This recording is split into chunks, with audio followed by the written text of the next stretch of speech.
Hello everybody, I am Jmulls of Jmulls Gaming, and there's something that I like to preach about every now and then on this channel, and that is being willing to give things second chances. A lot of the times we can allow first impressions to dictate our perceptions for long periods of time, even when that may go counter to what we would actually enjoy. And if we simply gave something another chance, maybe we could, well, change our opinion about it and have way more fun with it. And that's the case with me with Zenless Zone Zero. When the game first came out, it didn't hook me. I liked the storytelling, I liked the comedy, I even kinda liked the characters, but the combat was off-putting to me. Felt a bit too spammy, repetitive, and simple. However, looking ahead to the new patch version of Zenless Zone Zero, being basically Mad Max, alongside Jane Doe, we don't need to go into that one, I thought, you know, this game is kind of moving away from those preconceptions that I initially had when it came to Zenless Zone Zero. And I started to get interested in it, so I came back and started playing it. I'm like, kinda deep into Chapter 2, I think. And yeah, I think this game has finally hooked me. It's a bit of a perfect storm for Zenless Zone Zero, where I've been wanting some more real-time combat, in a game where the world I can just kinda lose myself in for periods of time. And with my luck in the other two gacha games that I predominantly play on this channel, that being Honkai Star Rail and Wuthering Waves, being actually abysmal. I'm not joking, I lost a 50-50 on this banner in Honkai Star Rail twice to Clara. This banner, by the way. So I'm like,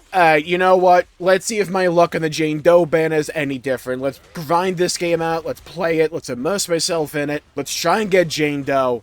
Still haven't done that, but we're on our way. I think I lost the 50-50 when I first played for Soldier 11, but I genuinely don't remember if I got it off the standard banner or not. I don't think I did. So I think I have guaranteed, and I only need like 33 more polls or so to get guaranteed 5-star on the limited banner. So I'm hoping that just by spamming out the main story and the events before the banner ends, I can net myself a Jane Doe. I'm hoping that's the case, because the luck I've had on every other banner in this game has been actually insane. I will never remember what they're called for the life of me. For all intents and purposes, I'll always call them Wubbaboos. The little bunny guys, they're adorable, I love them. Easily one of my favorite mascots right now. And turned out they even have a banner by themselves, and I got the one that Pridwin said was good with Jane Doe teams. Look, I'm looking to the future here, yeah? Rome wasn't built in a day. I'll build it in 3. And you may be going, Jmulls, is that an allusion to Caesar coming in the next version? Unintentionally, but I like how it worked, so I'm gonna roll with it and act as if I did intend for that all along. Okay, so let's go through my impressions with Zenless Zone Zero so far. And let's start with the thing that was, for me, off-putting originally when I started playing the game, that being the combat. I always thought the animations for this game flowed really well. For me, it was the enemies not really doing anything, and there just being a lack of a challenge, and it being early in a gacha game, not gonna lie, kinda should have expected that. As I get further and further into the game, yeah, it's still kinda piss easy, but I'm also an advocate that things don't necessarily need to be difficult to be fun and engaging, and I think Zenless Zone Zero strikes that good balance of being relatively easy. But when everything works and flows, good god does it feel good. Especially when you do that character swap as a counter or like a parry to an enemy attack, and it slightly slows the game down as you land the attack and you swap characters. Good god does that feel good. And just the simple act of getting that perfect dodge in this game feels really good. And as a Soulsborne head myself, that just scratches something in my brain and makes me feel good when I pull it off. Some of the character design I'm kind of iffy about. Like, my main character right now is this, like, little cat girl that shakes her ass every time she does an ultimate. It is what it is. She'll be benched the moment I get Jane Doe, though, not gonna lie to you. But I think one of the main reasons I'm finding Zenless Zone Zero fun now is the fast characters. So characters like Anby, Soldier 11, the little cat girl, Nakamata. I'm in the part of the main story where you have to, like, tag alongside Bellabog Industries. I really like the guy that says bro all the time as if it's a 9 to 5. I like the big bear guy, story-wise. He's kind of slow for me, though. But everyone else I really enjoyed playing, weirdly enough. enough. The party synergy in this game feels really good, and I couldn't tell you what most of these characters do, let alone the characters I'm even playing, but just the simple act of getting those chain combos in, hitting my dodges, and hitting those, like, character swap parries just feels so damn good, my brain just goes, funny. I will also say this game is wildly stupid and I love it for that. I'm not joking, a part of this main story has been designated to where we had a love story between an actual building and a demolition vehicle. I'm not joking about that. And then we had like a bro-off between another machine and the guy who's clearly from Guilty Gear. Soul bad guy. You can't tell me he's not inspired. That's not a problem. I'm just saying. I like it. To where they actively have a competition who can say bro more, reminding me of Metis from Persona 3 Reload episode Igus. The game has just been kind of upbeat and funny. And dumb, but like in a good way, if that makes sense. Not everything needs to be dark and depressing, and I play enough of those games to be fair. So having a game that's a bit more upbeat, positive, and those same urban vibes that you got out of Persona 5 Reload. I know, not Reload, Royal. Look, I know people make comparisons to Persona 5 with like quite literally every RPG nowadays, but it is actually apt here. There's that soothe feeling you get just walking around these little locations, these little hub areas here. There's also a weird amount of side content I wasn't expecting in this game. Very small things, right? Like managing the store, doing the scratch ticket, finding boxes, finding the Wubbaboo guys,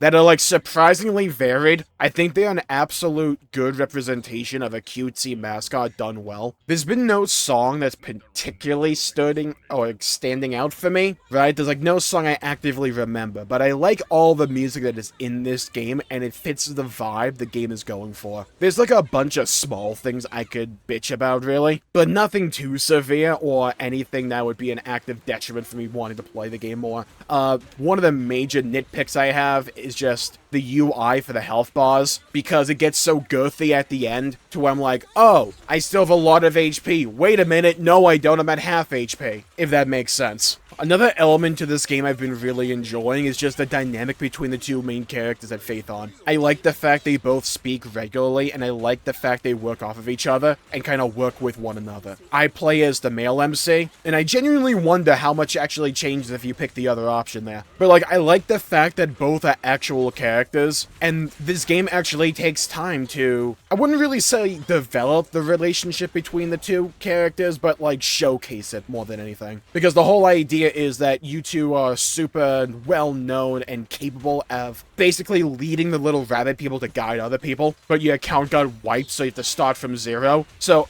basically what's happening is the two MCs are basically forced to smurf. Like, it's nothing too over the top or anything like that, but I do appreciate the perspective. And at least compared to a lot of the other gacha games that I've played, it makes Zenless Zone Zero feel unique enough for me at least, and I like that. I like how much personality this game also has. It's like firmly planted everywhere. From all the shops you can visit, I love the little animation you get when you make a cup of coffee at the Tin Man's house. It reminds me of those cooking scenes from Monster Hunter World with all the cats and the palicos making you delicious food. And you get scenes like that with the noodle store and also the coffee place, and I want to be in this world to consume this food badly. Look, it's low-hanging fruit for me, but if you can make me want to be in the game world, then I think you're already a good step of the way there in terms of immersion. I will also say this, and it's going to reiterate some points from my first impressions video with Zenless Zone Zero all the way back. The storytelling in this game, I will be a firm defendant for. I love the comic book aesthetic the game has going on every now and then. Even the scenes where it's just a bunch of yapping, I can skip the dialogue quick enough because I can speed read through most of it to where it's not that big of an issue for me, and I can like hang on to the actual important bits. Like, nothing over the top has really happened here. They've been like planting the seeds of really interesting throughput narrative when it comes to like old Eridu and all that, and the siblings, not twins, the siblings relationship to old Eridu. But in a lot of ways, look, I know I'm going to make another Persona reference. I've been playing a lot of Persona. Get off my back, okay? Let's be fair about this. The pacing in the early Zenless Zone Zero definitely feels inspired by the pacing of, like, the start of a Persona game, where there's some teases about a throughput narrative that's going on, but they spend the bulk of the time developing characters and smaller scale elements and building the personality of the location you'll be spending the rest of the game in. And even the smaller scale narratives that have happened have been pretty interesting. I like Fairy. I remember Fairy being a little bit controversial when this game first came out. I like the AI program, and I think they even have some good jokes. Like, there was this one scene, right, where they were trying to detonate bombs on a train. So Fairy gave a countdown to everyone, being like, okay, the bomb's gonna go off in 5, 4, 3, 2, 1. Nothing happened. Everyone was like,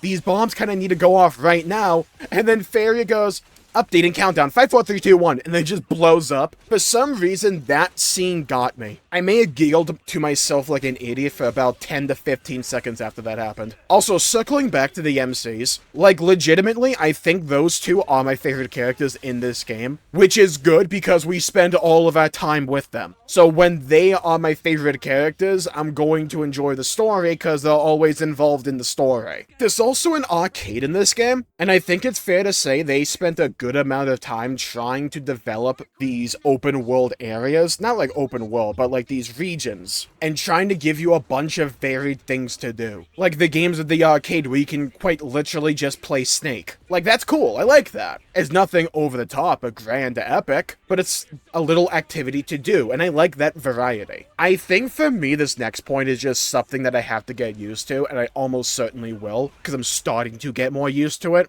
The UI just kind of confuses me with the way things are laid out and the way information is broadcasted or shown to the player. I'm not saying that it doesn't work, it's just done in a way that I'm not used to, and I have to get used to it more. Things like finding out what resources I need, it's like telegraphed, right? Again, I just have to get used to it. Or finding out where's my equipment for each of these characters, what does this thing do, what does this thing do, how do I level up my skills and all that. These are just things that will round themselves out with time as I play the game more, get more accustomed to everything, get used to everything. But it's one of those minor hiccups early on. So yeah, I just wanted to make a quick updated impressions of Zenless Zone Zero. I guess you could technically call this a mulling over my first impression series. For Zenless Zone Zero, I kind of just wanted another game to play. I remembered Zenless Zone Zero existed. I've heard that the updates have been bangers for this game. The new patch, from my research, by that I mean I watched a trailer, looked pretty cool. The new characters looked great, and the biggest thing that I was pessimistic about being the combat has kind of turned a corner for me, and I've really enjoyed it lately. And Zenless Zone Zero, kind of more so than any other gacha game, has just been a world that I've been enjoying getting lost in, if that makes sense. There's a vibe that this game has that I think is actually really compelling, and to me, plays and feels differently enough to the other games that I play in the gacha scene, that being Honkai Star Rail and Wuthering Waves. I'm like, yeah, I don't mind every now and then coming back to playing this game. It's become a game that I've wanted to fit into my schedule instead of just being like, does it even fit to begin with? Now I'm like, okay, I'll make it fit. I mean, time will tell once I get into the actual end game and latest stuff in this game, but right now, it's hooked me. And with that, I'll call the video there for the day. Thank you all for tuning in. Stay safe, have a great day. Leave a comment down below with your favorite character in Zenless Zone Zero, and if you've been enjoying the game, and what you're really looking forward to in the future when it comes to Zenless Zone Zero. I forgot to even talk about the TV stuff, which is easily the most contentious element to this game. I don't care about it. It's not the best, right? But I can overlook it because I enjoy everything else about this game. And I hear they're gonna de-emphasize it down the line. I don't even mind it so long as they stop yapping during it and just let me, like, move around and do things. They do that and I'm pretty much fine with it. Okay, now actually video over. Bye-bye, everybody. Until we meet again.